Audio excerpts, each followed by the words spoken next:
Nous avons l'ambition de tout connaître, mais devons aussi avoir l'humilité de ne rien savoir.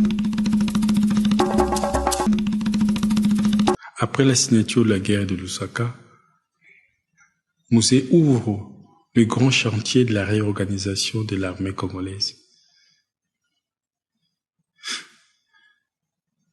On se préparait à mettre en place une armée redoutable, avec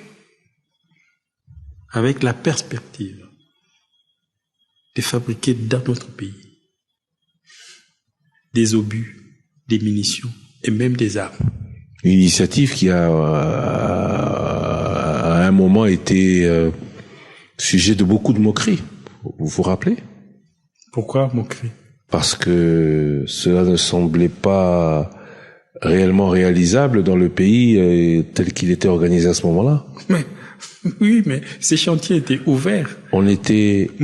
Musée a rassemblé les meilleurs ingénieurs que les pays avaient à l'époque, sous la direction de Augustin Okito, un des enfants des martyrs, était parmi ces gens qui préparaient ces chantiers de la réorganisation de l'armée congolaise. Oui, mais... Détromper tout. Vous savez, vous avez affaire à un guerrier.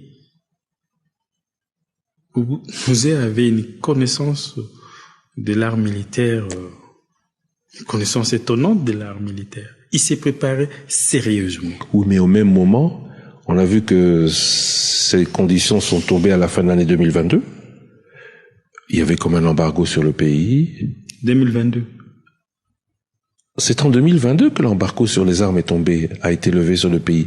Oui. Un embargo qui n'était pas embargo, le terme utilisé après un certain temps, parce qu'au début c'était bien l'embargo, imposé depuis Mobutu. Comment restructurer ou reconstruire une armée avec le budget qui était le sien était très faible.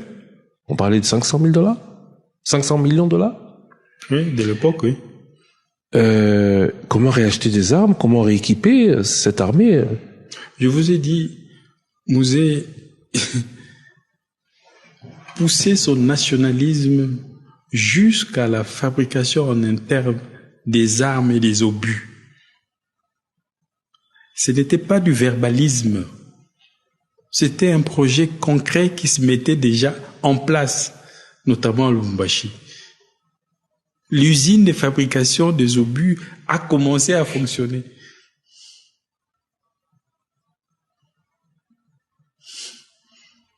Il y croyait donc. On fabriquait, c'était déjà dans la perspective de fabriquer même des lance-roquettes.